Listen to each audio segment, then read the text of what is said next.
Intro song done. On different underscore done. Hello, hello, And transition on me is done. Hello. Hello. hello. Hello, everyone. Cool. Cool. Anyways, wow. An early podcast episode today because that's how we do things on when I love my guests. I gotta make sure to accommodate and make sure they're okay. Uh Thank you. Of course, of course. Anyways, welcome back to Neon Podcast. If you're listening on Hayes side, uh yeah, this is just like a random intro because it's like, why is this guy talking in the middle of the stream like it just started? It did. What are you talking This about? this this guy is a weirdo, dude. Why talking on her stream like it's his own? What a weirdo. Oh no.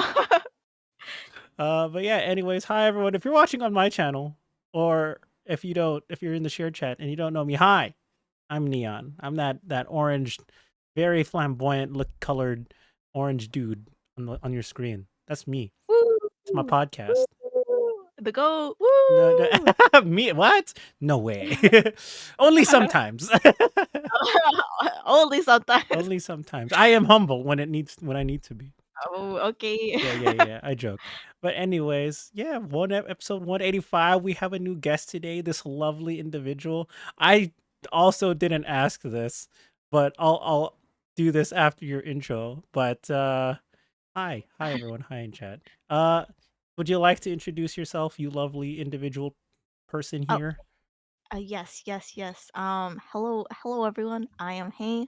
I'm a Dream Eater VTuber. I currently stream on Twitch and YouTube. I play a lot of games like Valorant. As you might know that already, but No way. um You play Valorant? That's crazy. that's crazy. I've never seen that game in my life actually. Nope. I play a lot of Riot games actually, like League of Legends. Oh Uh, no way. I'm a big T1 fan, and I like to sing and draw, and I do a bunch of stuff. But yeah, that's me. I'm glad to be here, and yep, Yay. yep, Yay. yeah. Wonderful. Well, canonically, how tall are you in your model? Canonically, I think I was like honestly, I don't have like a set height, but I was like, oh, 5'6", 5'7" sounds like a good height. I don't know, good, like not bad. Yeah. Anyways, Okay, just making this canonically correct on my side. that's crazy. That's it. Because I've had someone What there are be you canonically? What are you canonically? I'm canonically like 5'10". Oh, okay, wait, actually, low-key, we kinda got it right. Yeah, I we feel got like it this is right. kinda right. Yeah, this is right. We're right. We're very close, so it's okay. The reason it's like I've had people where it's like I'm canonically 2 feet, and I'm like, well, damn. Oh my god. And I'm What do like, you do? and I'd start them like on top of the table on my end, and then, uh, yeah, and then I just zoom in on them later. I enhance later, so yeah. You put Well, them on your shoulder. that has definitely happened before. So, anyways, welcome to the podcast. Hey, love to have you here. How you doing today? I know you've had a long, busy day. I was ugh, It's okay. You can I rant. Let it out. Let it out. I got a lot of work done early this week because I'm on like a bit of a wage cager. But I today I was like, oh, it's Mm. gonna be easy day, and then a lot of things at work was like needing my attention, and then I was stressed because I still have to finish packing because I'll be going to Offkai this weekend dish. Mm.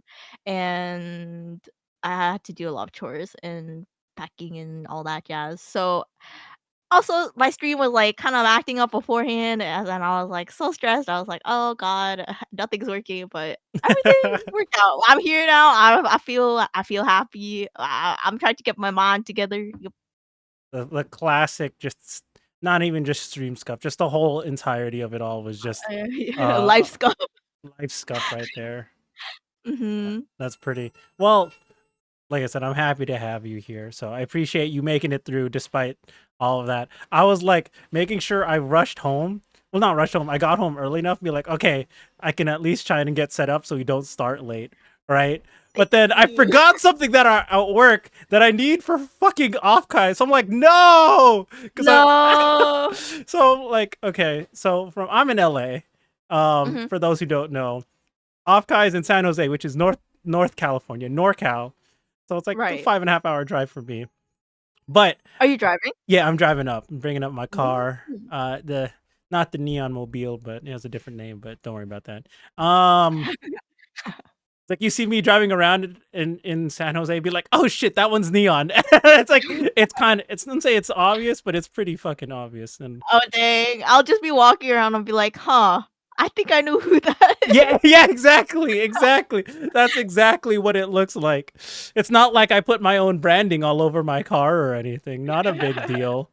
Um, but then I forgot something that I made and forgot to put in my backpack when I was going home from work. So now Oh. I have to take another leave 20 minutes earlier to pick it up from my office before I start pick up my friends and then we drive up to Offkai. I'm so bad. That's how I made an alarm last night to do the thing at work and everything and be like, "Oh, don't forget to do this." And then I forgot to bring it home. Oh, I'm so mad. No. I'm so mad.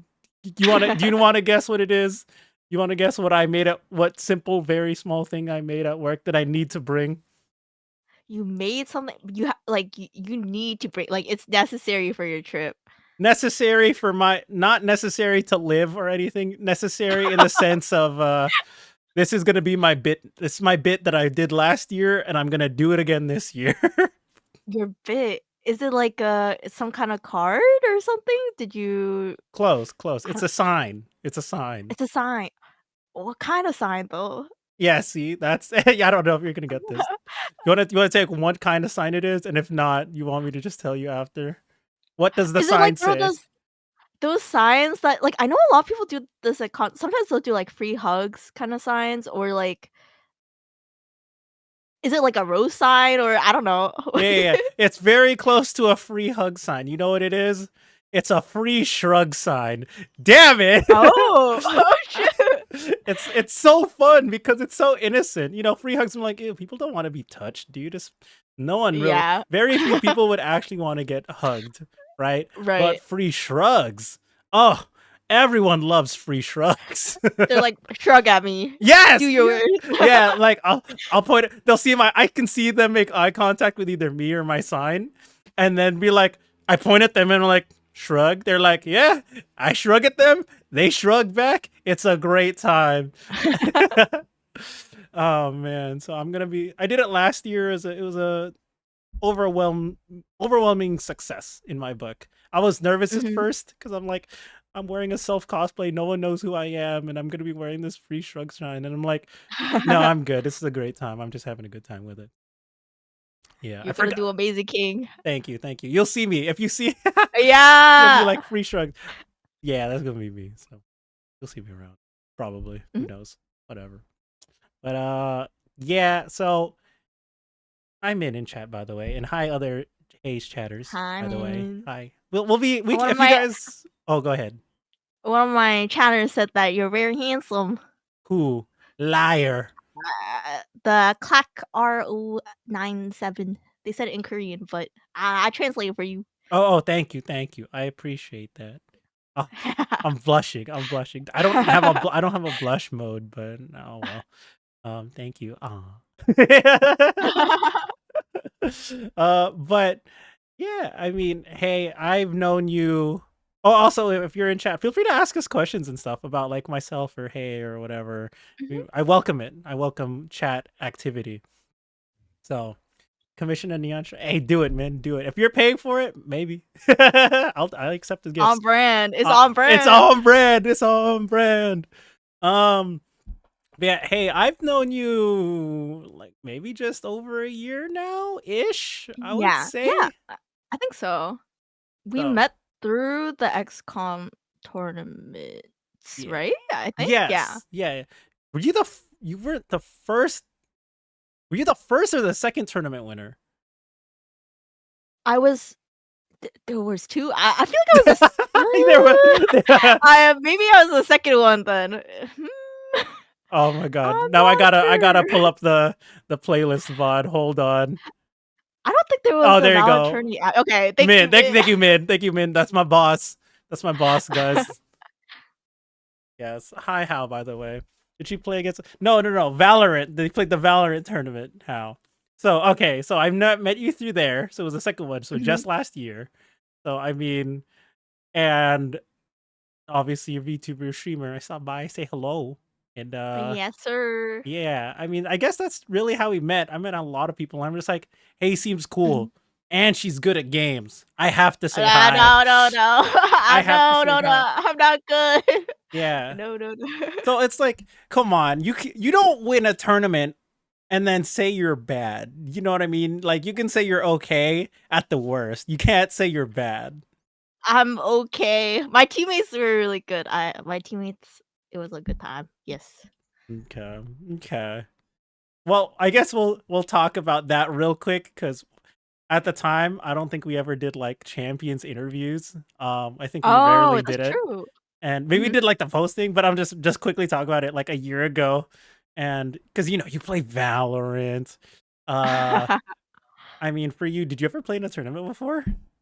I did. I don't think actually, I don't think it was my first Valorant tournament. I was in a couple before that one, that I think I was in maybe 2 before that one, Hmm. but I'm not to gas XCOM up so much, but I think that was probably, like, the best experience I had, through everything for personally, Yeah, yeah. Don't gas him, and by the way. Don't gas.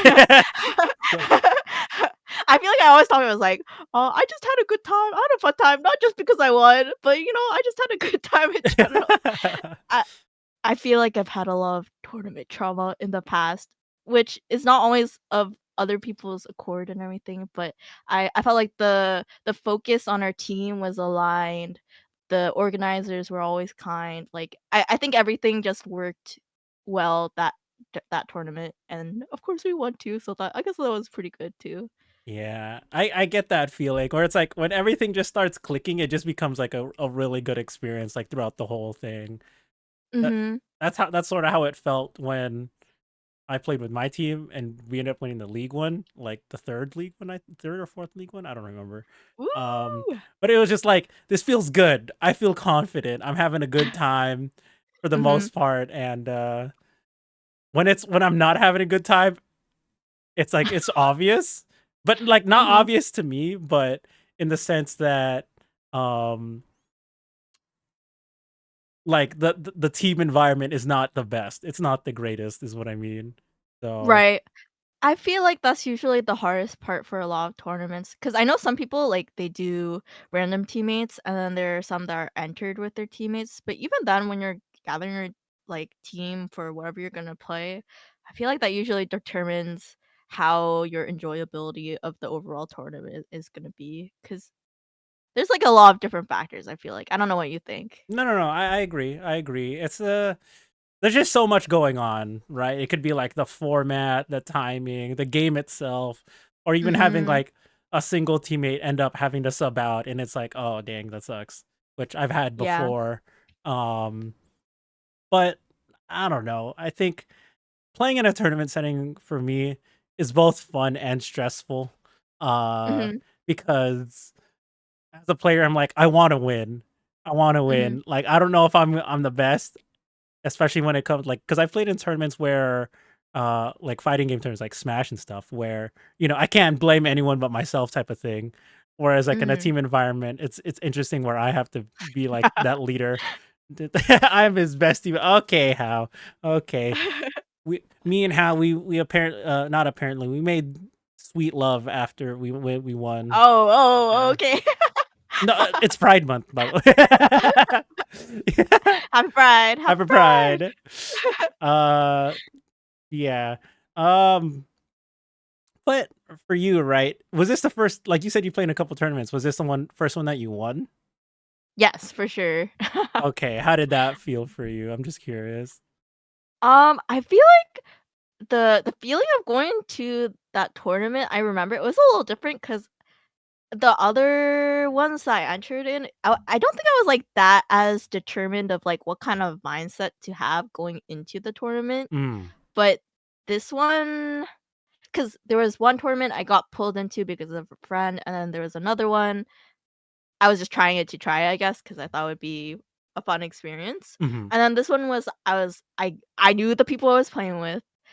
I knew I crafted the roster myself. I was the captain and everything. So, I felt like going into the tournament, I felt prepared for, like, what I'll have to do, like scrims, like thinking about scrims. Like, I Mm. did scrims for the first time. That was something I didn't do with previous teams before Uh-huh. that I learned helped us overall. I think we learned a lot through those scrims too, but it was really fun because it was just like a learning environment and just like learning to mesh as a team 'cause, all the people on my team, they didn't necessarily play with each other before too, Mhm. but like it was it felt like everything fell in place and then we finally won and I was like, "Ooh, I didn't expect this."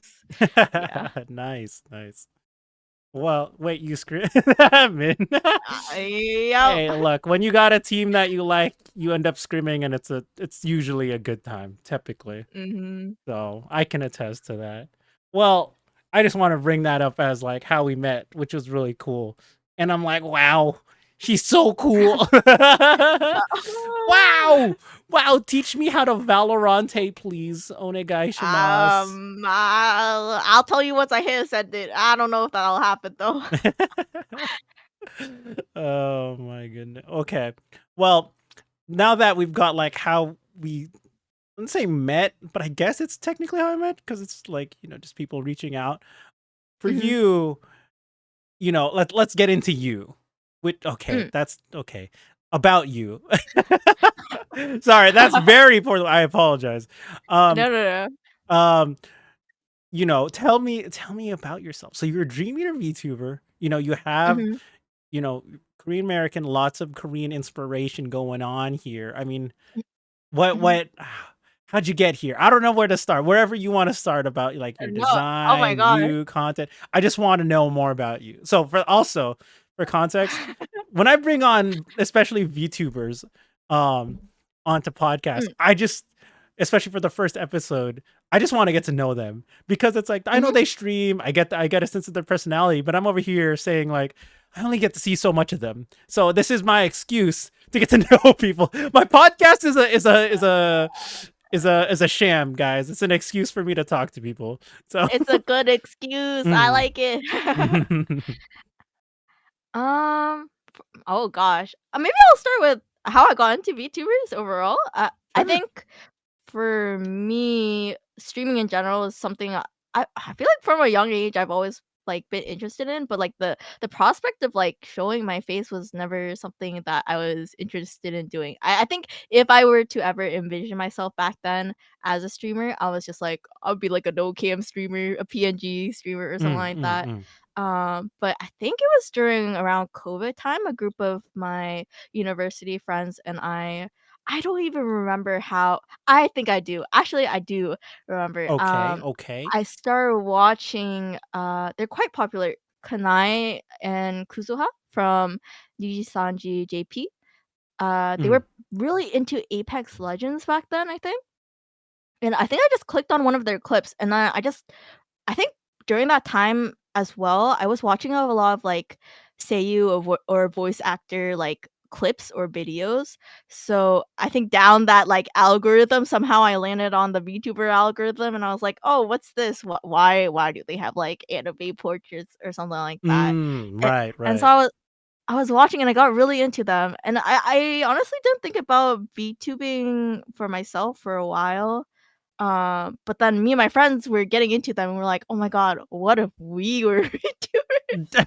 Um, The classic, the classic. and yeah.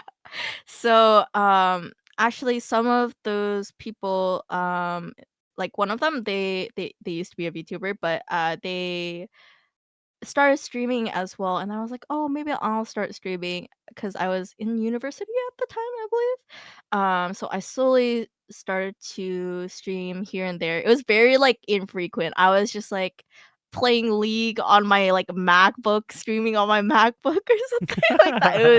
It's quite the experience, and then once I graduated university is when I was like, "I I'm an adult now. I can pursue this with money, and so I didn't actually have that much streaming experience before I started VTubing. I did it Mm. sporadically, but um I did have a couple streams, but I kinda dove into VTubing right away because I was like, "This is definitely what I wanna do." So I'll just, like, Mm. get into it. But I know there's a lot of people who are always like, "Oh, you should probably, like, test out streaming a little more because streaming is actually very hard," and like, they'll give that little speech, but I was kind of dumb, and I kinda just, like, went into it, got started, was searching for, like, my design, like, I think I thought a lot about, like, my character design a lot Mhm. because I wanted it to I thought it was fun. It felt like a dress up game in a way, and I was really into dress up games when I was younger, like Gaia Online, Tiner Me. I don't know if you know any of them, Oh, but, I like, know Mabel Gaia. Story. I no, I know Yeah! Gaia. I know Mabel, of course. Okay. So I think the prospect of, like, OCs in general was very, like, appealing to me. So I think that was, like, Mm. at the forefront of, like, "Oh, I can do this easy," and then, like, eventually, like, get a model and everything. Right, But right, right. yeah, so I think it progressed kinda like that, and then after I got the model is when I started, through many layers of, like, obstacles and different things, I started taking VTubing a little more seriously, or, like, it became more of, like, my main hobby, and I kinda understood. I was kind of like I felt like a fish in the ocean kinda thing. I didn't really realize what I was jumping in myself into, but yeah.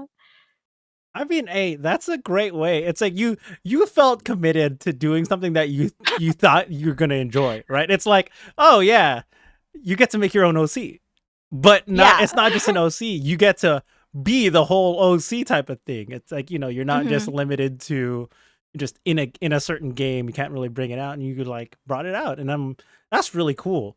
But so that's that just sounds like fun. That sounds so wholesome though. It's just like I'ma do it, and then everyone's like, "No, you don't know what you're doing." You'd be like, "I don't care. I'ma do it." And everyone's like, "Oh, that's so wholesome. That's such a I love that story actually so much." Oh man. So did you start off when did you start streaming though? So like cuz if you started off with Niji as like your influence, right? Did you start streaming before that a little bit before you were a VTuber, right? Like a handful? Yeah, like a handful, I would say. Sometimes I use like a PNG that I Mhm. just like it was of my like IRL. This is like super old, but like my IRL like self, but like I just like drew it myself, Mm. like really like it was not good, but I was Hmm. just like Hmm. it was a placeholder image kind of thing. So I did that for a little bit. I think that was during my like final semester of university was when I started doing that, and then I started planning my, like, VTuber stuff, and that's when I started slowly, Mm. streaming a little more consistently, but even then, I don't think it was that frequent because I was also traveling a good bit too. Mm. Right, right, right. Okay, so that makes sense. What were you streaming to start? Was it still like Valorant or like other games, or was it just like whatever you and or your friends were playing?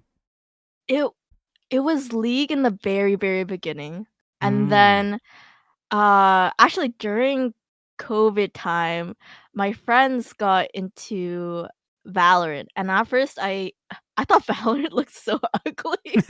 I was like, "I'm not playing that game, it doesn't look good." But then they kept on playing and playing, and I was like and they were like, "Oh, hey, you have to play it, you have to try it out." And I was like, okay, I'll try it once." And then I think that's when I started my Valorant craze, and that was the only Mm. thing I was playing for the longest time. Oh Yeah. goodness.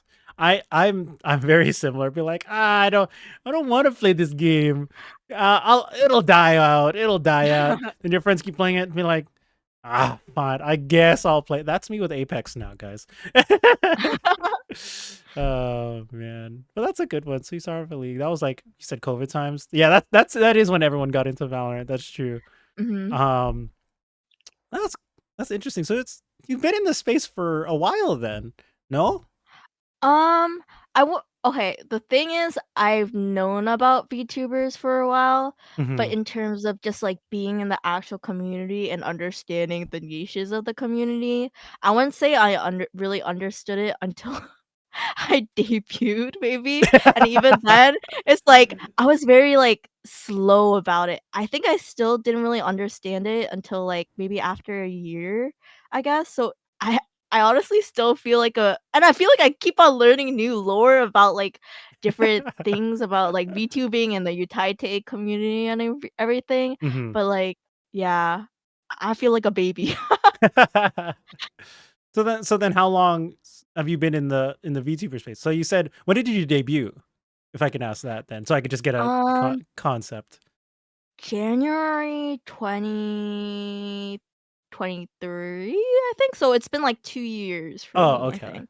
Okay. Yeah. So a year of you being like new, learning, and then now a year where you're like, oh, you're more acclimated in like the space and the culture and stuff, right? Yes, for sure, Okay. yeah. Got it, got it. Oh, that's Mhm, nice. So you mentioned the people you watch from Niji. I don't know Niji JP side that much, but were mhm. those ones you mentioned, were those your are those your Oshi? Or were those your Oshi or Mayoshi actually graduated, but he was in the JP branch as well. It was, Mayuzumi Kai. He okay. had a kind of, like, techno feel to him. He was honestly, I didn't really, like, understand what he was saying, obviously. But I think I just liked his character design a lot, and I liked his, like, aesthetic and just, like, from the clips that I saw translated of him, I liked, like, the kind of content that I saw of him, and I think that's why I was like, "Oh, I like him a lot." Like, I would watch streams without understanding what he was talking about No, you're good. sometimes. You're fine. Nihongo Jozu, you know what I'm saying? Jozu yo, yep, Nihongo yep. Jozu. Yeah, yeah, yeah. Ye Wakarimashita. oh, Wakarimasu. See, you're fine. You're fine. No, but that's fun though. So then, okay, so that was your Oshi. Mhm. I don't know when did they graduate? A couple years ago. Okay, Maybe so it's I way back maybe then. like a Wow. year or 2 ago, maybe. Okay. So it's been a while. It's been a while. Do you Yeah. do you have any other like, maybe not Kami Oshis, but like, tell other top VTubers? I'm just curious. If you don't, then that's fine. I think it's interesting because I got into Niji Sanji JP first, but a lot of people I know, like a lot of my friends got into Niji Sanji EN first. But I Mm, only like mm, recently got into them like maybe a year ago, I think. And when I did, I think it was Alira Pandora I was really into, or I still am very into. And then I like to follow like Valorant VTubers or people who do like similar content or things like that I mm. like.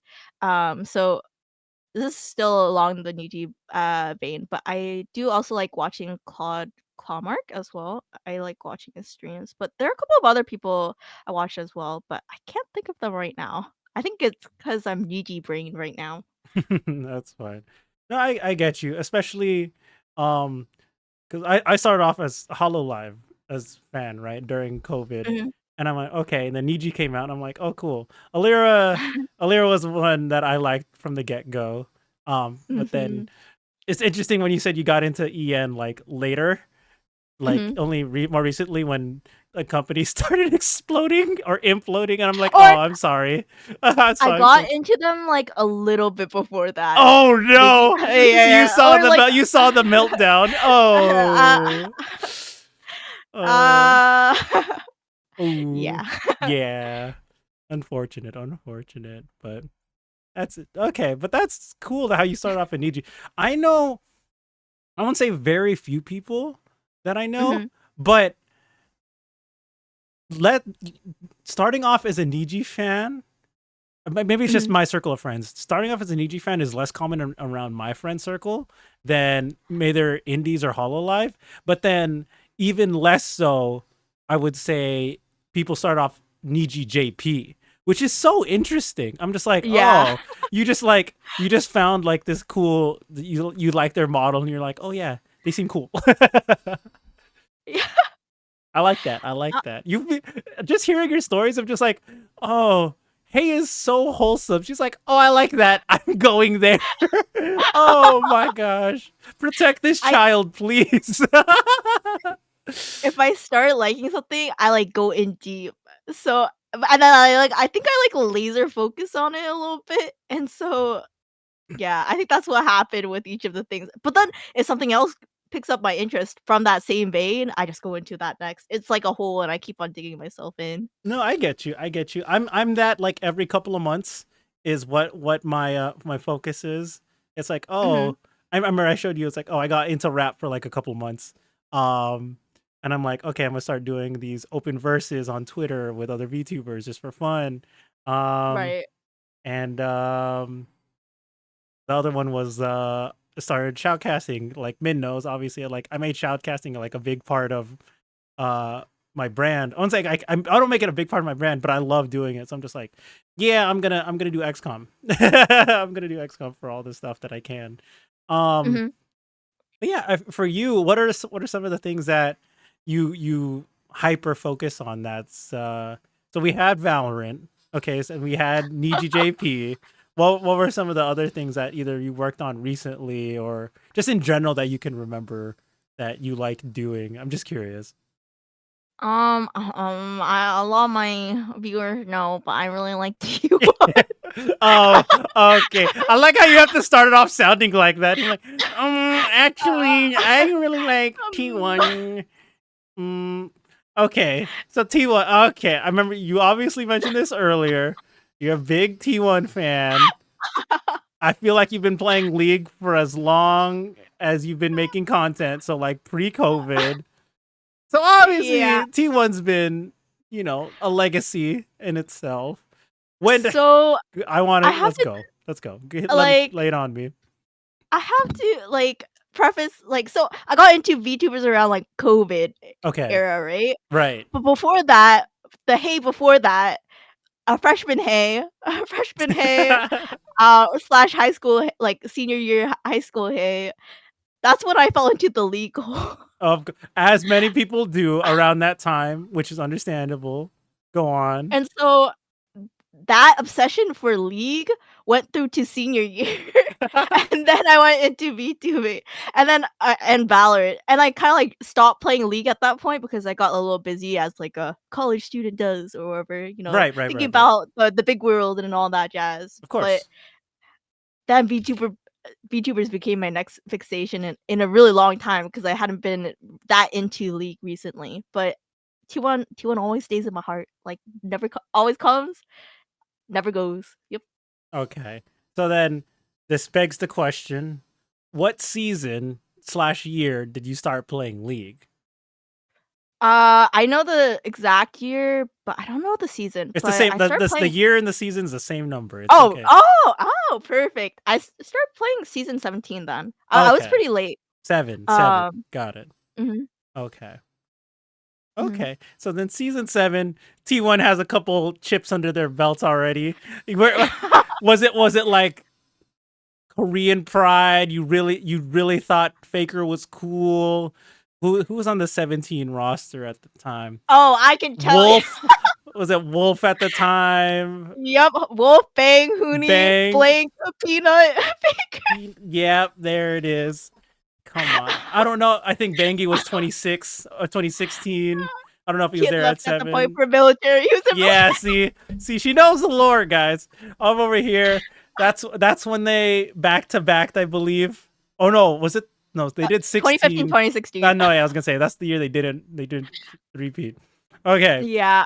Um, it's interesting because I knew about, like, Faker and T1 before that, but not deeply. So I was like, ve honestly, I was very culturally unaware. Like, I knew, like, oh, we like, Koreans are good at sports, but I didn't really know, like, Faker's, like, brand at that point or, like, yeah, of T1's like, course. I've heard it in, like, passing maybe, Hmm. but I it wasn't Faker that got me into League, it was actually Peanut. Um, Oh, there you go, Min. There you go, Peanut Goat.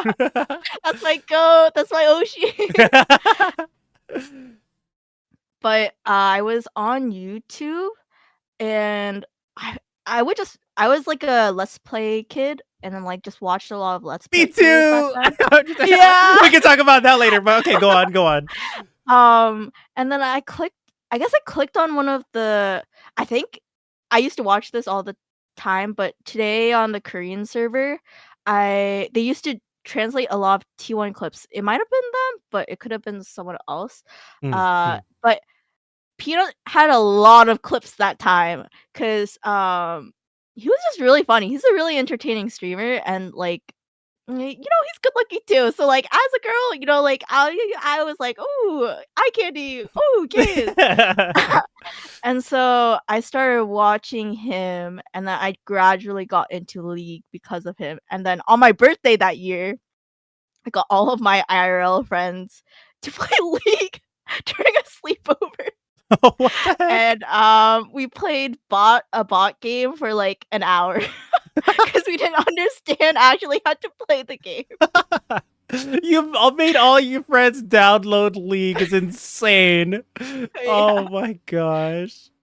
Oh my god. All right, those are some good friends though. Do those friends do you still play with them or do they still play? So one of them, is my best friend, but she also is a VTuber as well, Minore. I don't know if you've heard of her, I but have she's like not. a sheep VTuber. She's an amazing singer, my bestie. And she was one of those people that day. Okay. All right. I don't Minno Ray. What's her name? Minore. Let me put it in Minore. chat. Okay. Minore, you're probably never going to see this clip. I'd love to meet you one day. I'll meet you one day. She's Hey, hilarious. introduce me. Yeah. Introduce me. But okay. So that playing League because of Peanut is insane. Okay. uh Well, I guess that's not as like terrible as it sounds. Like I joke just because it's a league. You know what I mean? Like finding any reason to start league is just like, ooh, like that's your reason? Question mark. So I joke. That's still a good reason because it's like you had motivation. There was inspiration behind it. It wasn't just like Mhm. a friend dragged you in, aka you dragging your friends in. I joke. But okay, so then you got into Peanut, you got into League, and then it just. So he was on T1 at the time already, right? That's when you started. Yeah, this is kind of a long lore Go ahead. my Go ahead. history. So 2017, I think my birthday was August, and so, as you know, Worlds occurs during September to November time. So, as I'm getting deeper and deeper in the hole, they go to Worlds after winning MSI that year. Right. And so at that time, my friend also introduced me to one of her friends that also plays League, and like he helped me learn how to play League a lot more. And then we started watching Worlds together. Um, and so I every single match, it was held in China that year. Hmm. I was up at 3 a.m. watching, and then I would fall asleep at 7 a.m. after the match was Oh over. no. And so I watched the finals, and I just remember being so crushed. I was like, "Dang, I finally got into this team," and that's when they lose. And so I think it was after seeing Faker cry and everything. I was like, I think that's when I actually really started getting into Faker as well, like his work ethic and just like liking him as a Mm. person.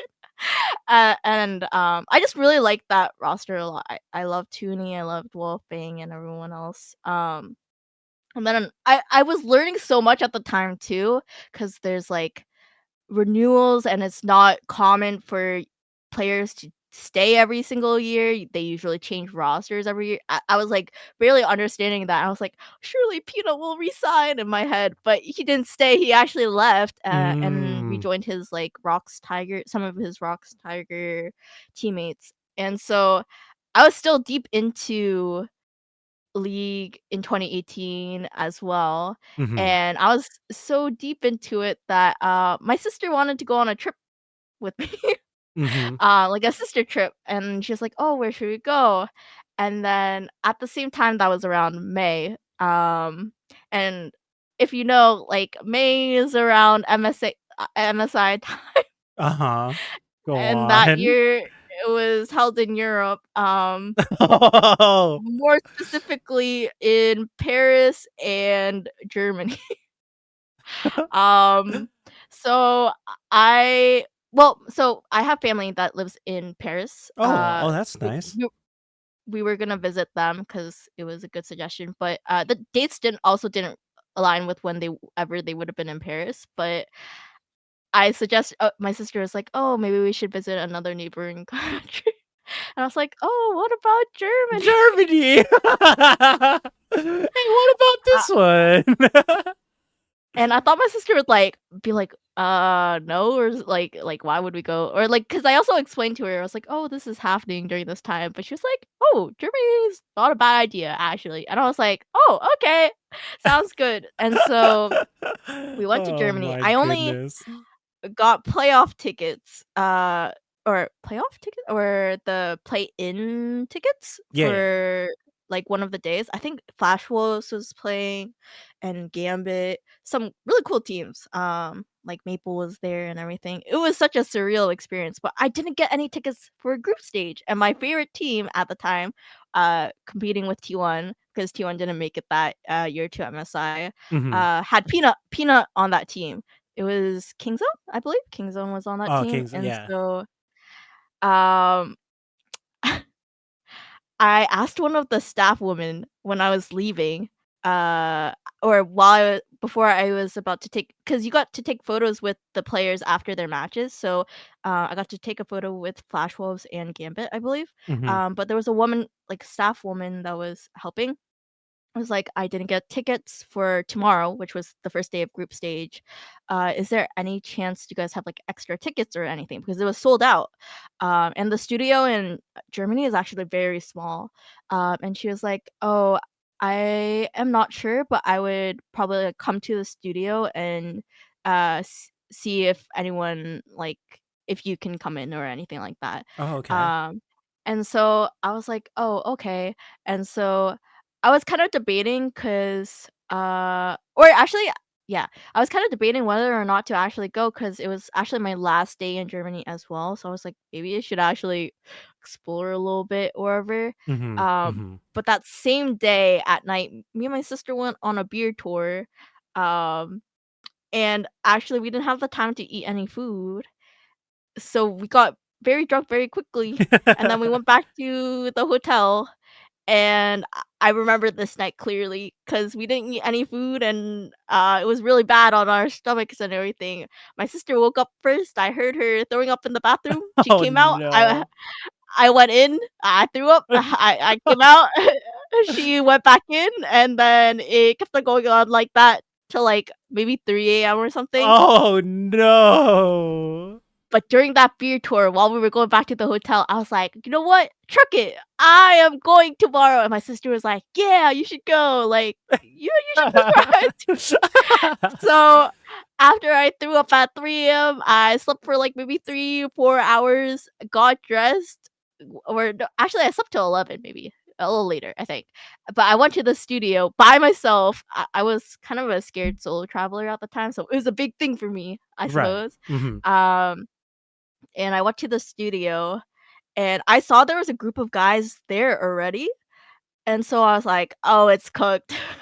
I don't think they have tickets either, and one of the staff people was like, "Hey, guys, the show is sold out, we can't let you in," kinda thing, and I Aw. was like, "Darn it," and so the guys started leaving first, but, like I said, I was a big fan of Kingzone at the time, because of Peanut and everything, like, Peanut was still my Oshi at the time, Uh-huh. so I was like I knew they on their Twitter, they had posted, "Oh, we're gonna do, like, a meet and greet kinda thing after the freaking game." Uh-huh. Um, so I went up to the staff person again, and I was like, "So I don't have a ticket, but I heard," and I think I showed them, like, the Twitter post or whatever, but I heard, like, Kingzone's gonna have, like, a fan meeting or whatever after the games today.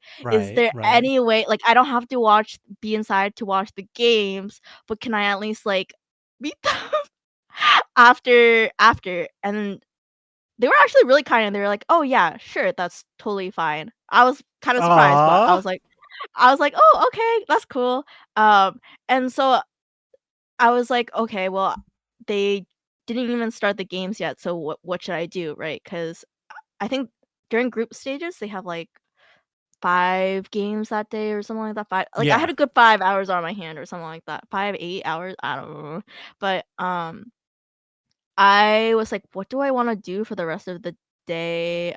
And so I realized I didn't wanna go anywhere because I was like, "I wanna watch these games anyways." And outside of the actual stadium, they have TVs of them playing. So I was like, "I'm just gonna stay here, and I'm just gonna watch the games, like, outside of the like, in the l like, right before you enter area." Right, right, right. And so the woman comes up to me, and she's like, oh, you can leave, like, I'll let you in once we'll let you in once, like, the fan meeting stuff happens." And I was like, "Oh, I didn't mean to do this intentionally," but I was like, "Oh, no, it's fine, like, I'll just stay here. Today's my last day in Germany, so I don't really have too much to do." Oh, okay. And so she's like, "Oh, okay." And then I noticed she's, like, doing some stuff in the back while I'm, like, just, like, waiting there and standing there. Like, she's, like, calling someone. I'm like, "Oh, what's going on there?" And then she comes up to me and she's like, "You are very lucky," because I guess they keep track of the people who don't come to the matches, like, if they don't get their tickets scanned. Right. And so I guess she called them. I don't know if it was intentionally for me, but I think she called one of the people who didn't come and was like, "We have an extra ticket for you. Like, you can buy it and we can let you in."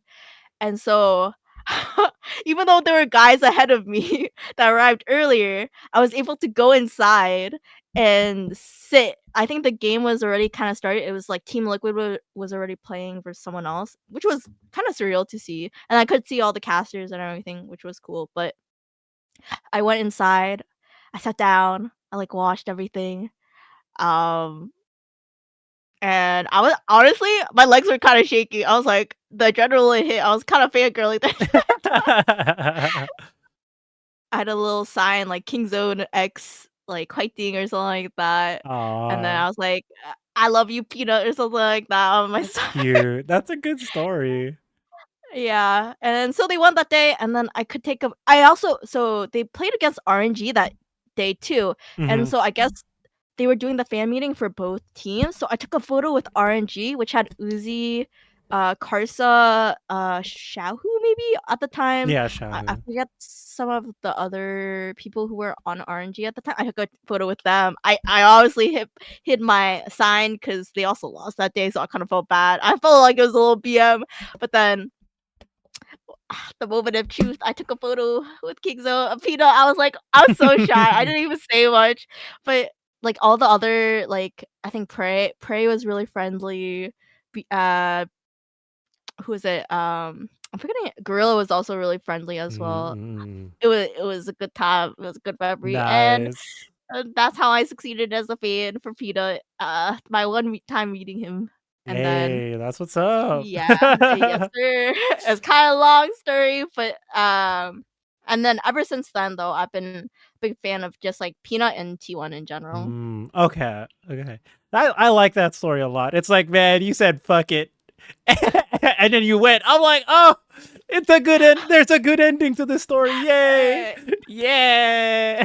mhm, mhm, Oh, man. That's why it's like, especially okay, so this is just me, right? Like, when mhm, people take these chances on going solo for just something that they like, maybe I'm just surrounded by people who are just fortunate and lucky themselves, but I'm just like, mhm. man, people really get to when they follow what they want, they end up getting there somehow Yeah. one way or another. It's pretty awesome. Mhm, I like that. I like that story a lot. So then but then Peanut didn't go back to T1, so then why go back to T1? What wait. So there's a gap here. so during the time that Peanut was it's kind of embarrassing, the true ones will know this, but, while Peanut was in T1, he had a friendship with Faker that was very popular with fans. It went by a popular name of Faker Nut. Um, it was a popular grouping, friendship, romantic, whatever people want to call it. I was Fake just nut. like, no, Mhm.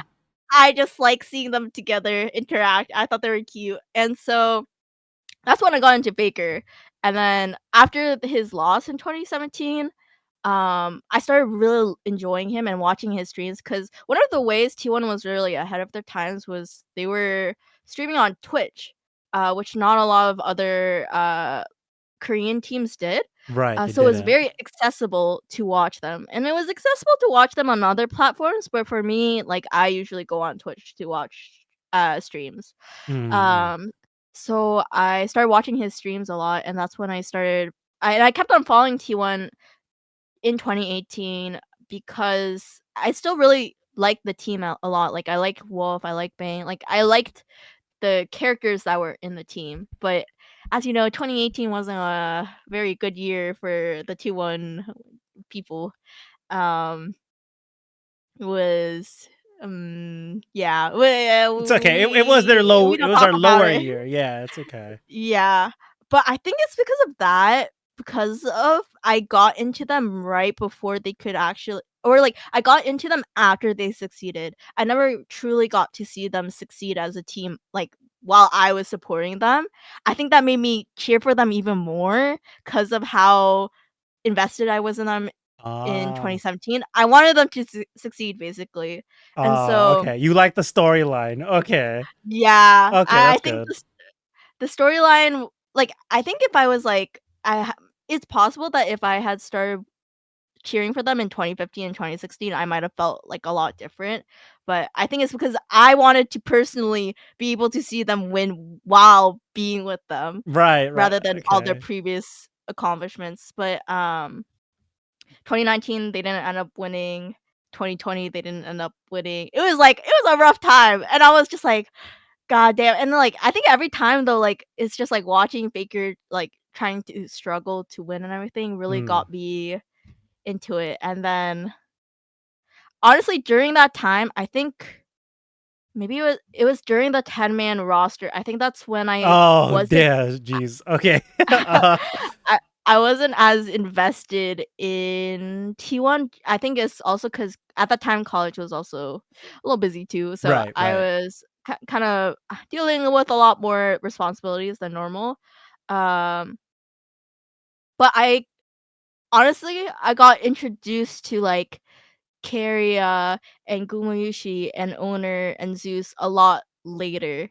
I not until like the 10-man became a 5-man did I really start paying attention to the roster. And I knew a lot of Mm. people like really enjoyed them.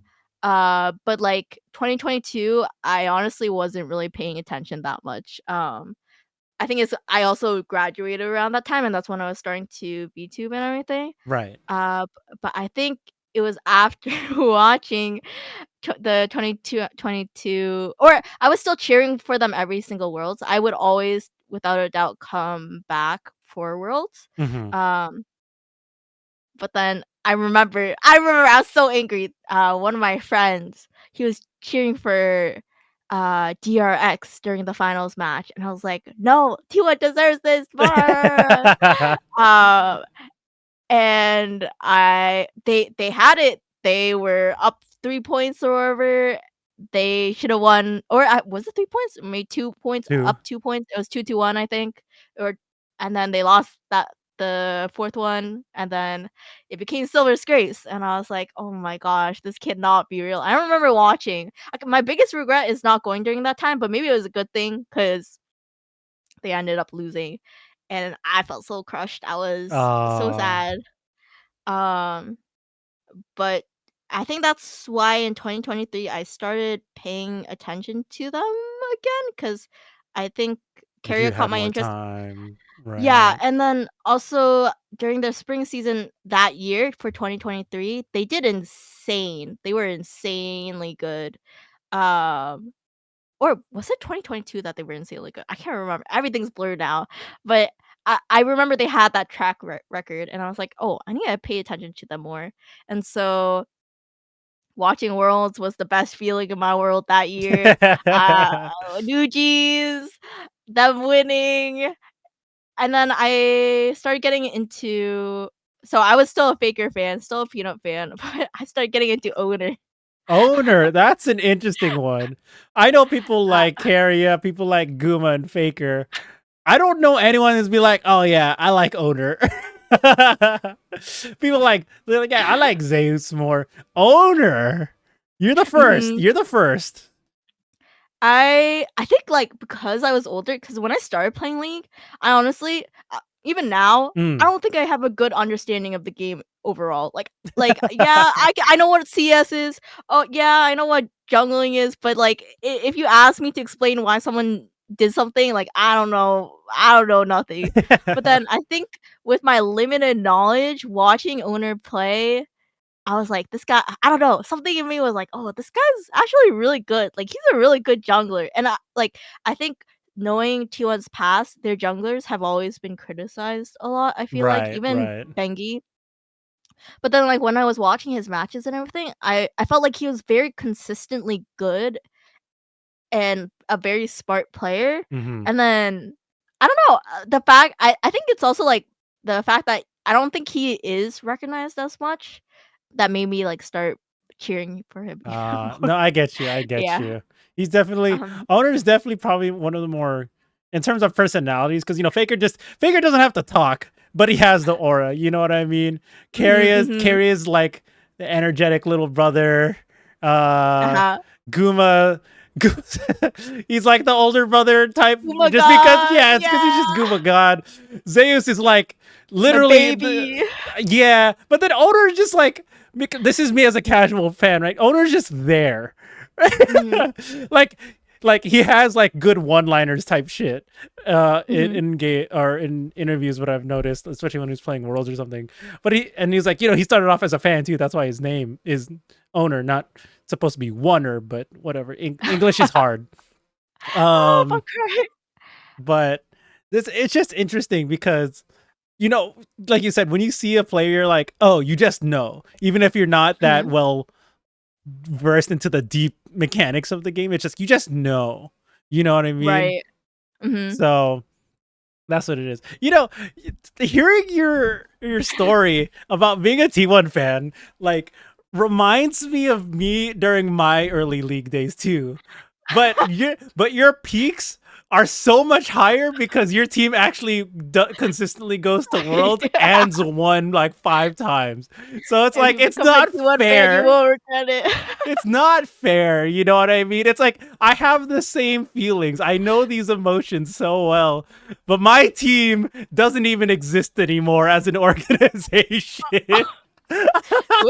Who is your favorite team, if you don't mind me asking? Okay, yeah, no, of course you could ask. I was a CLG fan. I'm a big CLG fan. Oh. So, and this all happened before you got into League because and like LCS stuff. But if you don't know, I'll give people like a quick rundown. Mhm. CLG, one of the original orgs in NA, Uh-huh. and I'm like, okay, cool.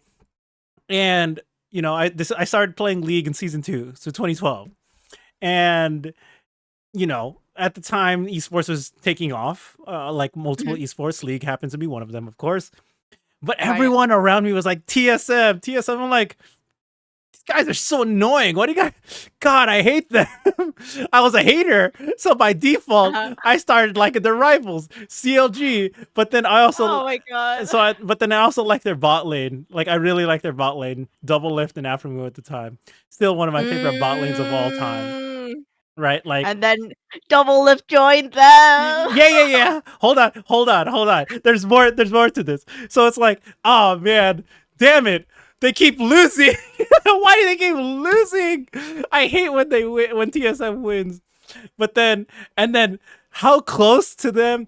I they're like through thick and thin, right? As a fan, because it was like I've Mhm. been a fan for a couple of years already. These Right. guys almost get fucking relegated. Like they didn't even exist in the LCS at all in like 2014 at all. I'm like, oh my god, they almost straight up just left the scene entirely. I'm like, no. They come back. I'm like, cool. I'm still a fan. I'm like, oh, They get it. They get some new players. I'm like, oh, they look good. They look good. They're winning. Oh, okay. 2015. Oh my God. They're doing better. Okay, they did okay. They did okay in NA. Whatever. Late 2015 comes around. 2016. I'm like, oh, they're gonna win. They're gonna win. They get into playoffs. They're doing really well. Oh, they beat Immortals in the like the number one seed. They look great. um, and stuff like that. And the first, or no, they didn't. That was the second season that they won. The first split they win. I'm like, oh, dang it! I had to go to like a mountain retreat for my club, so I didn't have internet that weekend. It was the week of the LCS finals, and I went, oh my god, they're playing TSM. They better Oh fucking my win. I'm so god. sad, and I'm like, I'm so sad I couldn't watch it because I was super into it. I'm like, "Ah, please don't lose, please. This is their first time in the finals for NA, and I'm like, 2 days of the retreat passes. They're like, hey, can I check your, because we have like our advisors that are former alumni for the our club for the retreat. I'm like, hey, you have internet, right? They're like, yeah. Can I check Reddit real quick? They're like, why? I just need to check the score line for something. And they're like, oh yeah, sure. And they let me check. I went, they won! They fucking won! I was so excited. I was excited. Like, this was the day after they won and everything. I'm like, I was so hyped for like the next couple hours. No one knew why I was excited and so happy. And I went, let's go! Let's go! It's Um, crazy because the scores just determine your mood for the rest of the day yeah, or the week. it Like, was. It honestly the did. I was so happy and then when I came back to society and got my internet back, I shit talk all my TSM friends. I was like, "Fuck you, stupid TSM fan." yeah. Oh my Oh my god. god, it felt so invigorating, right? And then they win, and then they go to Worlds, and I'm like, damn it, they didn't get out of groups. You failed me. You failed me, CLG. Mhm. But I mean, all of NA did pretty bad, and they're like, whatever. Everyone in NA fails. Everyone in NA failed. So that's on our region. But I had faith in CLG because they lost to the wild card team, and they Mm. should have beat the Korean team. I think it was not Tigers. No, I forgot who it was. But they had a Korean team. They should have won that game.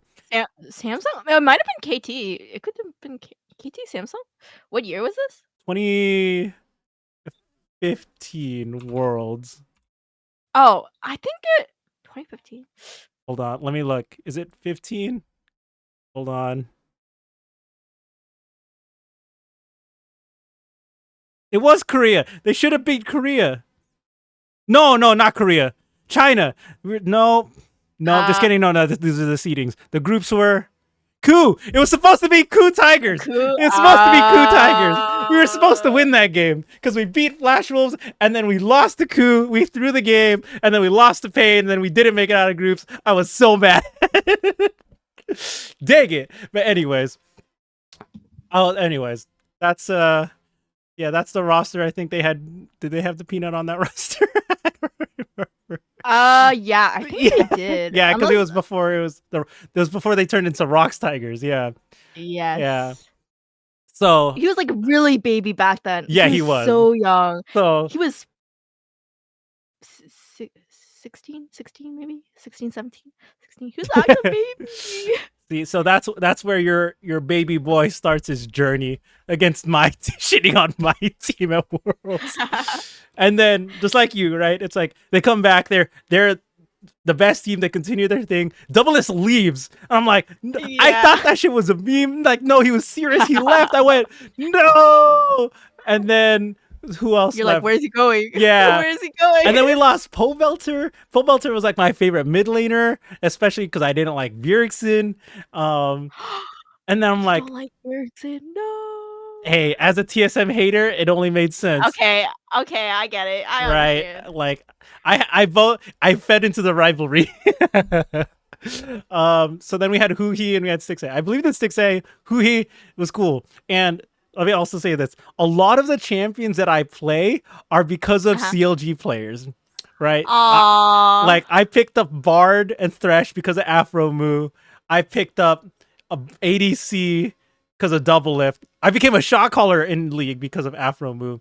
I picked up like Mhm. Aurelion Sol because of Huhi. I just like there's random champions that not everyone plays, but because CLG played, I'm like I'm playing this champion now. Um, and then they played again. They go into the next season. They play against Immortals. They take up the game, like I said. And they go to the finals. They play DSM again. I'm like, ooh, this is a good rivalry. It's a good rivalry. They play in Vegas, game 5 of the finals. They win. I'm like, yes, I'm popping up. And then they do really well at MSI. They lose to T1, and I'm like, all right, that's probably going to be the best showing for CLG and NA for a long time, and it was. So it made me really happy. But then Right. they didn't do too hot any of the years after that, and it was just like, man, this sucks. As a Uh, fan, so I never got to see that peak ever again. But in classic CLG fashion, when the org disbanded and got completely dissolved because there was no mhm. more money from like Madison Square Garden, their primary sponsor. Sad. I know, Sag. They get picked up by NRG, right? And then Uh-huh. the split, they get picked up by Energy. They win the split again, and then they get out of freaking Swiss stage, which was like 2 years ago, right? I think 2 years ago, 2 or 3 Right. years ago. And I'm like, I think that's the so. most CLG storyline I've ever heard. That's so stupid. The spirit carries on with them. Yeah, and I'm like, that's so funny, dude. That's so funny. But yeah, that's it. Now my org doesn't live on. I don't have a team to support other than whoever goes to Worlds as NA. That's who I'll support, and that's pretty much it. So As a NA fan, you can't forget the year that they went to MSI and coulda won it all. that's a The against TL versus RNG, that match, I was standing up the entire time. I was like, "Oh my god, what am I watching? This is insane." It was the one. I think it what is one of the biggest times I was supporting for NA. I feel yeah, like. yeah, yeah. There's definitely been times where NA's looked good since then, right? It's like, yeah, there you go. I was gonna say, Min. TL versus G2, MSI, C9's quarterfinal, semifinals run in Worlds 29. No, is that 2021? No, 2018, I think. I don't remember, but it was like when C9 got to the top 4. That was really cool.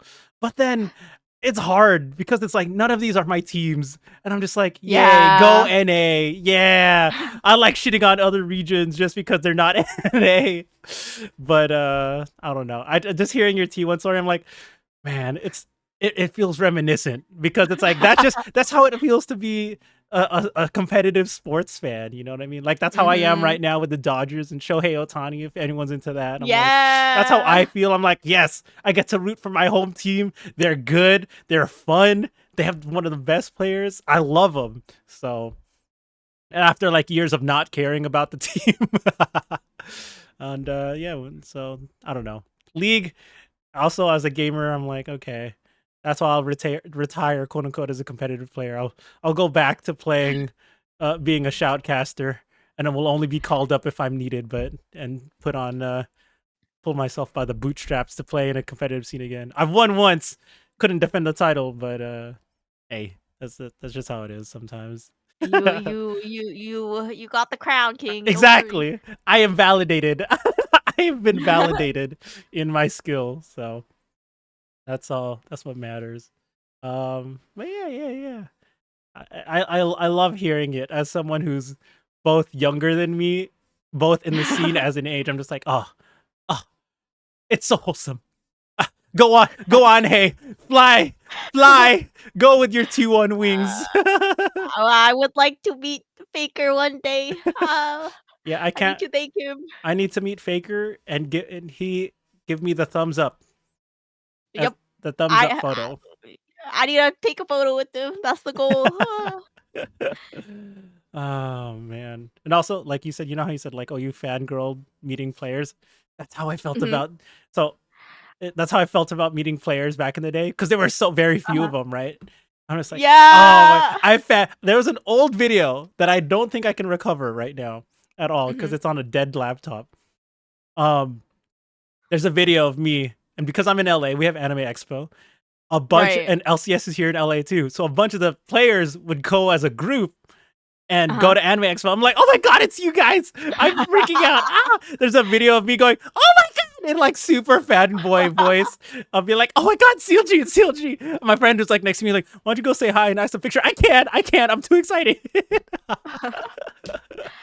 I think Oh it's man. interesting for me because my fangirling starts from, like, K-pop, like, I was very into K-pop culture from a young age, and so the way I fangirl was very intense when I was younger, but then gradually over time, because it became the fixation as, "Oh, esports boys, my esports men," like, I realized and then there's VTubers, right? Mhm, And I'm mhm. like, "Wait a second, these people are normal people, I need to, like, tone it down a little bit." Like, what do I even say to them? Like, I need to sound like I could be friends with them. Like, I'd be like, "Yo, what's up? You're a pretty cool player. I play League too." Like, something like that. I can't be like, "Oh my god, you're so handsome. I love you." Like, I can't do that no more. It was like a slow realization. Oh man. That's a good one. I like that though. It's just like I gotta hide it. I gotta tone it down a Keep lot. cool. Be Keep cool. cool. Keep cool. Act normal. Act normal. Oh man, that's a good one. Um, oh man, I like how we went off for like 45 minutes about about just going off about our fan obsession for our teams and players. Yeah, but I could keep on going to be honest. It's so I crazy. know you can. It's I crazy. know. Well, okay, then let me ask you this then. So that's League and that's T1. D- Mhm. but you play like, you don't play League as much anymore. Do you keep up with the Right. scene? Yes. Okay. Okay, so you keep up with Uh, the T1 scene at least. actually, today I was catching up on watching the K2 match and the whatchamacallit, HLE match that they did, like, a couple of days ago or whatever, so, yeah. Okay, okay. So I that think it's, like, every international event that comes up, like, is coming up, I think that's when I really, like, laser on because I think it, like, early season is in my opinion, it's like it's okay, you're right. Like, there's no yeah, stakes on the line yet. Like, yeah, there's no exactly. pressure on it. You're like, oh, Yeah, playoffs come around. I'm like, oh, where are they seated? How is it representative how good they are? Who's mhm. gonna go to the international event? Like, I get it. I get it. I'm the same way. There's, like, no point in getting, like, fixated over their wins and losses so early, but I feel like if I do like, if I keep on, like, watching, I think I will get a little fixated because like, it's like, "Oh, I was watching at this time, like, I want them to win." Like, I do want them to win, but I think it's easier when I don't fixate as much because it's like, at the end of the day, it's like, whatever will happen," kinda thing. It's still Right. early. Okay. Okay. Exactly. That's how I feel. No, but then, and I know how it's like whatever happens, happens. But then when you tune back in, they're like, why are they sixth place? What happened? Why are you 3-3 in sixth place right now? I am unhappy. Ah, what's going on? What's going on?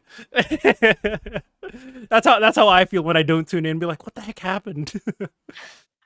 Okay, so then that's that. The reason why I ask if you're into the scene is um because you play a lot of Valorant, right? Like, Mhm. that's your competitive game more or Yes, less more commonly. Do you keep up with any of that pro scene at all? I do. I don't know how honest I should be, but, Oh no, what does uh, that mean? What does that mean?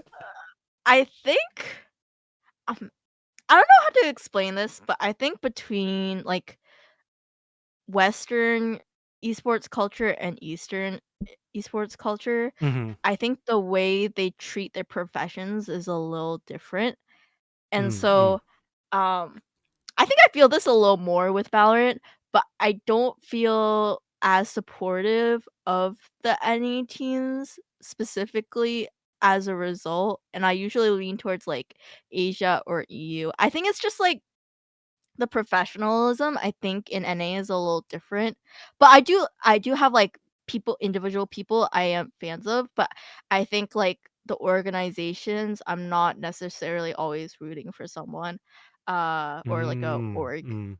Yeah, I think that's how I feel about it, but I do watch it. I've been watching, Valorant Masters that's happening recently. I was cheering for Gen G, but I think now, I'm a Fnatic and PRX fan for now. Oh, there you go. Min, another one of your teams were mentioned. Fnatic. I know Min's a big Fnatic Valo fan, I so am a T1 Valorant fan originally, though. Oh man. Okay. So I think that's really I'm done with Fnatic. Okay. Well, he was one. Damn. Dang. Dang. League League side. side. Oh. Oh. Both of us. Oh, yeah, that's fine. uh man, but we were talking about Valo, man. It's okay. Um, that's interesting. Like, I don't keep up with Valo as a scene. Like, I don't play it as much. Definitely not as much as League. But for me, because I don't have as much time, I don't keep up with any pro scene as much anymore. Mhm. I think the only Yeah. time where I keep up with it is like during international tournaments or Right. like worlds or like a masters going on. Um, Mhm. but the main reason why I watch pro play nowadays is not to really root for anyone. The only time I really Right. rooted for anyone was probably like Sentinels during the Madrid uh Masters. Because I was like, oh Mhm. yeah, they're an NA team, they got great personality, whatever. Mhm. But is to practice shoutcasting. I'm like, oh, let's see what's good. How they Oh. it's how I learned. It's how I practice. It's like my tutoring. I watch the pros play, how the casters go. I'm like, okay, this is what the name of the move is, because it's like my probably a champion I don't play, or like an agent Mm. that's just new and stuff like that. And like, oh, what the strat is called in Valorant, something like that. Just call outs, things like that. So Right. that's why it's like for me, I'm much more casual when it comes to watching. That's why I was curious. I'm like, oh, I feel like if you're Mm. into a competitive game and you played a lot, I was just curious whether or not you um watch the scene or not. Because I know a bunch of people that play Apex, but then they're like they don't care about the pro scene, but it's their most played game. Mhm. Versus like I know someone who plays a lot of League and they're into the pro scene, but then or like they're more into the pro scene than actually playing League type of thing. So I mean, Right. yeah. So I I was think just it's curious. interesting because I think it's kind of like that for me because for League, it's like I'm definitely more into the pro scene now than playing. Um, but interestingly enough, I do have my favorites in Valorant, but I think I for the pro scene in Valorant, I focus on, like, players who I think like, rather I think in League, I was focusing on the personality a lot sometimes, Right. um, but in Valorant, I've been focusing on, like, their actual skill and what they can do. Maybe it's because I have a better You have a better like, sense of it. understanding Right. Right. yeah, of Valorant, so I can understand, like, "Oh, this person is good because they do this and this." Like, I feel like I have a lot to learn when I watch Valorant Pro Esports now, um, and I think before I was conceptually having a hard time, like, following it before, but I think over time, I just gradually like, if I wanna be better watching these like, I feel like I'm able to learn a lot by just purely watching, which is interesting in comparison to, me me watching so much League, but still feeling like an iron. Yeah. Okay, nice, nice. Well, okay, so we've got into the esports side, right? We've got into your fandom there. So, Yes. all right. So then let's get into the greater picture of Hey, right? So we've got Mhm. it while you started. So, what was the inspiration for your design now? Because you said you really wanted to incorporate like making that an OC, but why did you want to go the route that you did? Kind of a hard turn here in topic, but now I'm just like, Mm. yeah. Um, so, hmm, it's interesting because my first concept for my model was I was thinking of doing, like, a kind of, like, folk tale. Everyone does this. No shade on anyone because everyone has different takes of it, but I wanted to be like a sun god or something like that. Like, I always had Hay in my mind, like some kind of like sun representation in my head. Hmm. Um I didn't realize that's what it stood for in Korean. So please educate oh, me. yeah, yes. He in Korean is sun. Okay. But Okay. uh I had an initial design that I went with that was around that theme. But then I started thinking a little bit deeper about like what felt like me personally. Cause yeah, like, the sun god concept was nice, but it's not like it felt, like, personal to me. So I started thinking about, like, what are things that are, like, very personal to me as a person, and that's when I came up with the dream eater concept, specifically 'cause, Mm, mm, I have, like, a very particular interest in, like, dreams in general. Um, in college, I, like, was very interested in, like, learning more about, like, the psychology and, like, the science behind dreams, but also, um it's kind of an interesting concept, but in Korean, there are these things that are called daemongs. They're like the interpretation of dreams. Sometimes mm, people will have certain dreams before like certain events happen. And specifically with my mom, she had a lot of those dreams, and she would tell us about them. Like sometimes after, for the majority, sometimes before, but one of the dreams she had was kind of related to one of my aunts getting pregnant. She saw some crane in her dream or certain things like that. And so I started getting interested in it because of that. And I also felt like, in general, me as a person, mhm. I've had some pretty vivid dreams. Ah, I okay. mean, like, able to like lucid dream in general too sometimes. Oh, So mm. I don't know, I thought that was, like, really personable to me because I was just like, "Oh, this is, like, a really cool concept," and, like, I like talking about it too. I like talking about dreams or, like, at least discussing it, and Mhm. I've had some, like, personal, like, dreams that have happened that, like, it makes me question, like, "What is a dream?" and stuff like that. What, So dang, you're getting real philosophical up in No, here. like, What does this mean? The way and the before I way the was wind blew this tree in my dream, it must mean something. it's just, like, interesting how you can, like, be in a dream and you can, like, actually, like, know you're in a dream and, like, make decisions while you're in your Right, dream, right, or right, that's right. how it's been for me sometimes. I'm like, "This is weird. This is, like, no one really talks about this that much." Oh man, see now we gotta have like a dream episode where you I need to tell you some of the dreams that I've had. So okay, go I'm on though. curious. So I decided to shift my direction to that. Originally it was like Dream Shaman, but honestly, I don't know too much about shamans myself, so I was like, I'm just gonna be a dream eater because it sounds Mm. cool and it kind of reminds me of Kingdom Hearts Dream Drop Distance a little bit Oh, because they okay. had dream eaters and stuff like that as the companions and whatnot. Um and so my clothes, honestly, my clothes, but they were just, like, a lot of things that I just, like, enjoyed and liked, like, looking at. There's no, like, real significance behind it other than, like, I wanted to incorporate a lot of, like, Korean elements in it, but I also wanted, like, a modern kind of tech wear feel because I at the time, I really liked tech wear. I still do, Mhm. but I wanted that kind of concept in general, and so I just my mama, like, really fixed up the design and added, like, more, like, dream eater elements into my design, and I'm really happy with how it came out. My mama is amazing, and, my VTuber sibling, I saw her art, and I fell in love with their art first, and that's when I knew that I needed to get the same mama, and so that's where I am now. Gotcha, gotcha. That's cool. I like that story. It's like you took something and then you made it more personal to yourself. I Mhm. like that. Very nice. Very nice. So when you took those inspirations, what was like if I can show off your model because like I put it to my control, is there any part of your model that you would like you feel really happy about showing off or like just the whole thing as entirety? Because it's like you have the little sun on the side, you know, your little I don't know what they call it, the hair. It's not hair tails because they're on the front. I don't know what like hair Mhm. ears that move Right, right, right. around. So I'm like, I don't know if there's anything you want to show off, I can move your model around and like show you off on my side, Oh, yeah. anyways.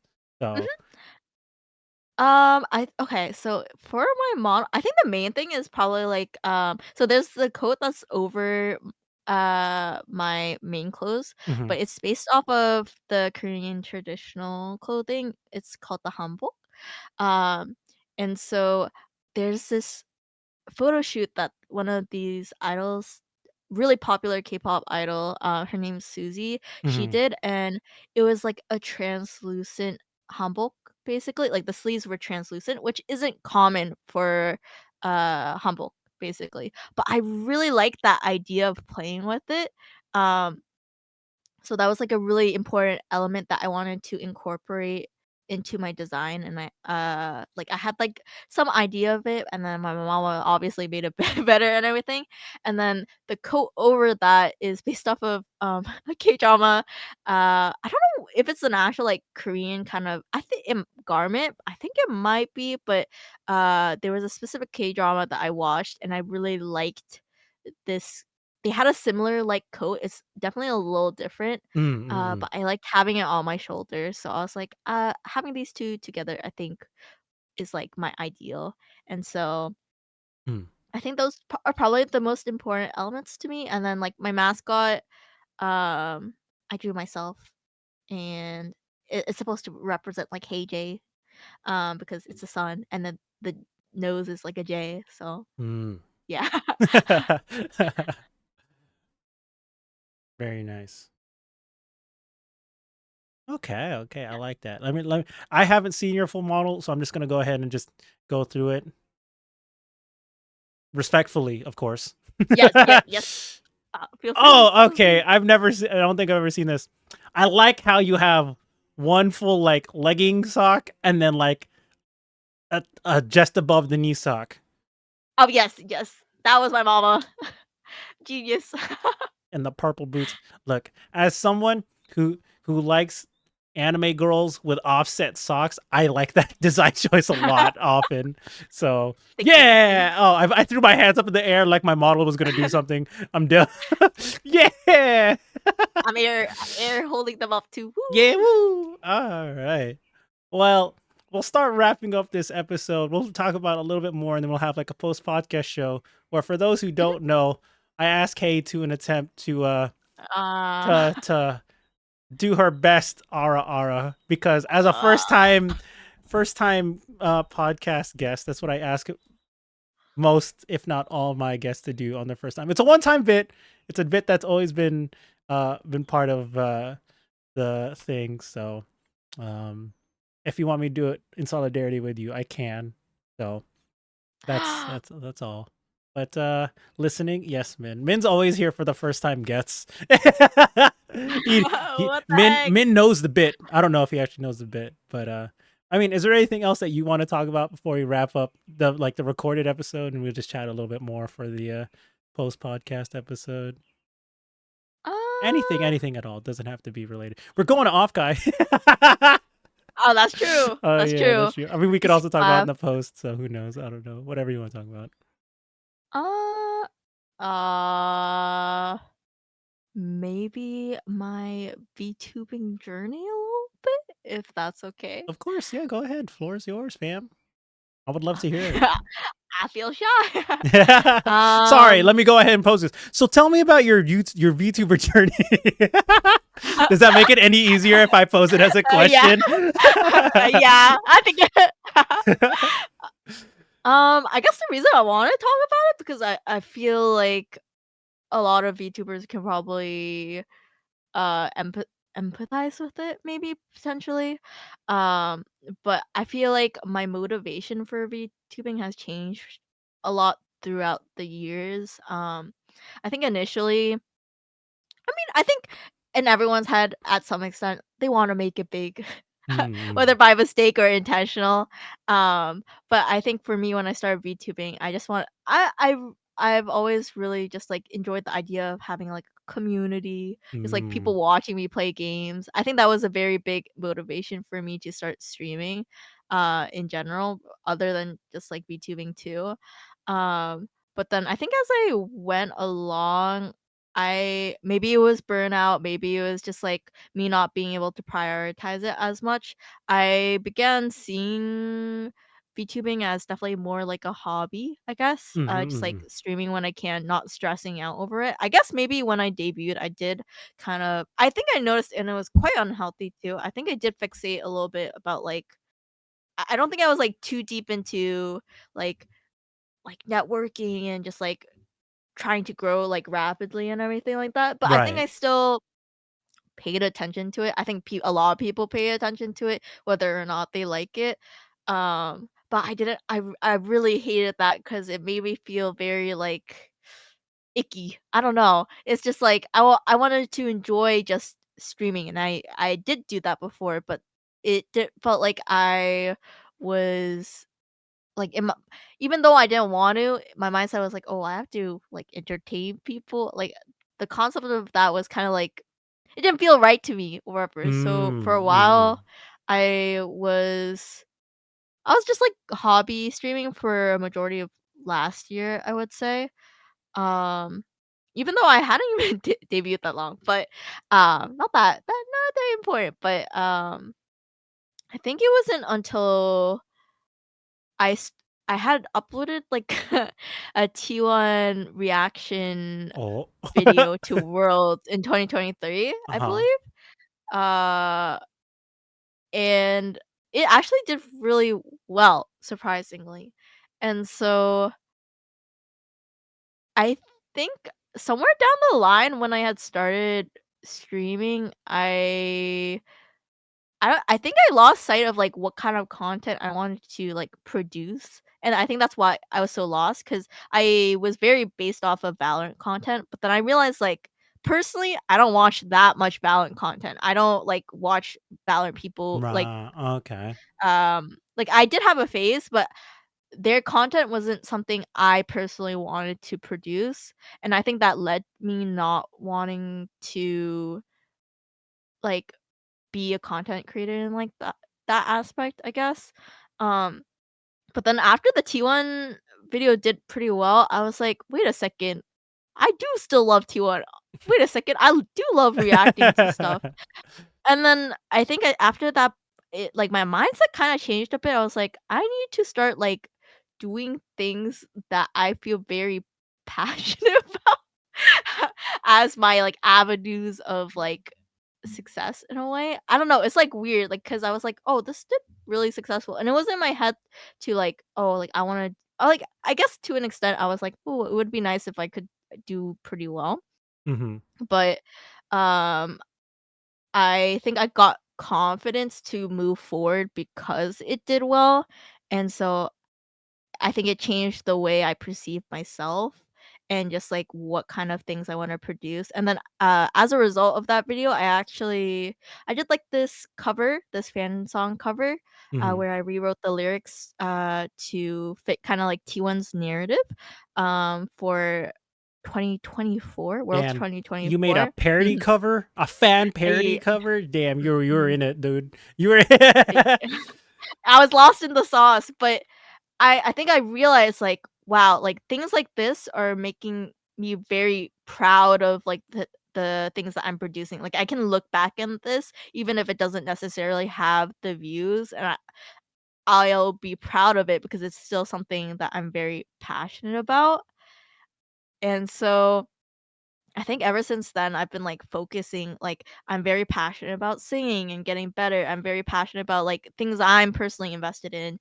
T1, maybe right now Valorant or just, like, doing things around that, like, making content that I'm proud of that I would find like, even Mm. 10 years down the line, like, enjoyable, and I feel like I've been a lot happier recently as a result, so, Oh, yeah. very I don't know, I nice. guess I kinda wanted to share that. Oh, okay. Well, I no, I love to hear that because it's like, especially when you start making content where they're like, or just content in general, whether you're a VTuber or not, is just like finding Mhm. something that you want to do, right? And again, it's like Right.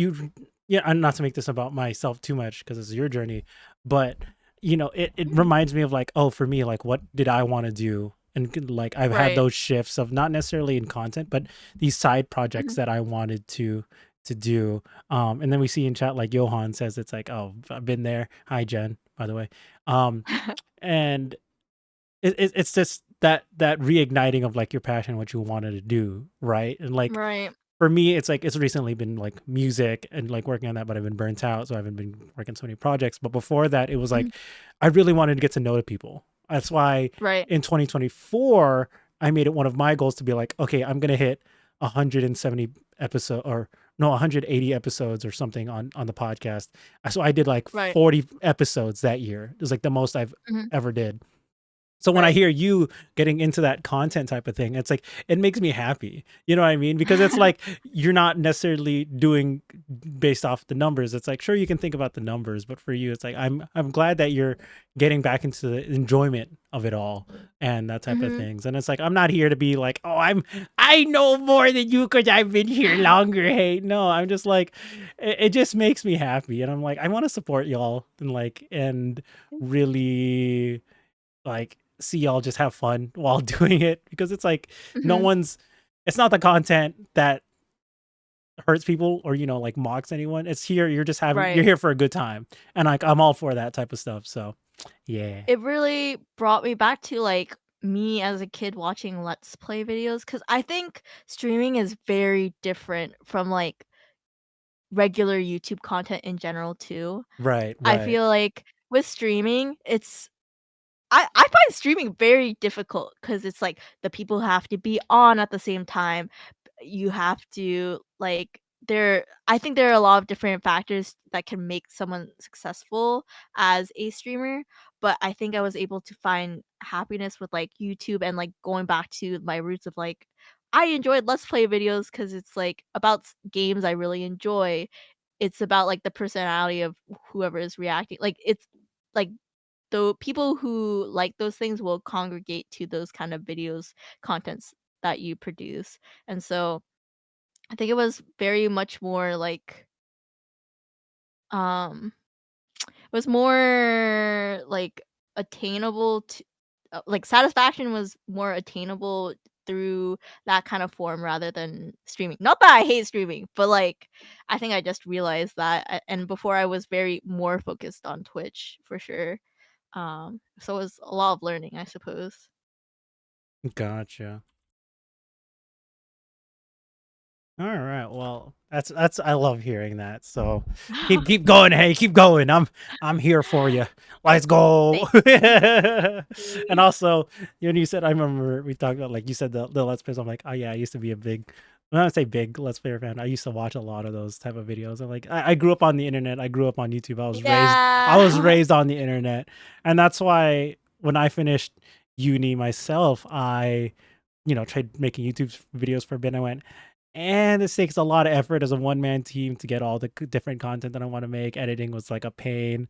And for someone who didn't have that type of skill or experience to begin with, I'm like, it's taking a lot of time.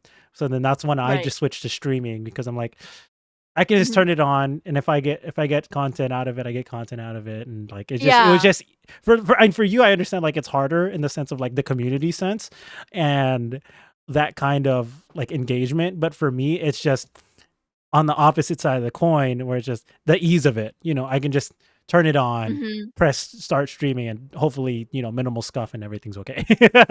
Right. But yeah, I see I see all the different angles for it. So whatever Mhm. whatever helps float your boat type of deal. Like we're all good No, here. agreed. So all right. Well, we'll talk more about it, and we'll probably talk about Offkai a little bit in the post podcast show. I don't want to keep you Mhm. hold up for too long, and we'll RR soon, guys. We're gonna RR soon. Yay! Yay! Oh Yay! Yay! god. Yay! So but yeah, thanks for being on this episode. Hey, I really enjoyed this one. So yeah, is there Thank you for having me. anything you want to say? Last minute shout outs for the YouTube video. Last minute lightning round questions for me. Anything, the floor is yours. Uh, I just released a new cover. Please listen. It's a cover of Ice Day, Ice Day, Ice Day. Like, don't forget to like, comment, subscribe. Mm. Yeah. That's it. Thank you for reminding me. It was honestly I haven't done any podcasts before, but it was really fun to yap with you, especially about T1 too. I feel like I don't get too many opportunities to tell my whole like my backstory. So it's always so fun to recount like the craziness that led me to where I am now. So thank you for giving me the opportunity to talk about it. No, thank you for telling your story. I really do. But yeah, check out her cover. I've been actually lacking on uploading the past podcast episodes, but I'll try to upload them before off Kai before I leave. Um, Mhm. so there's that. Hopefully, it'll be up by tomorrow.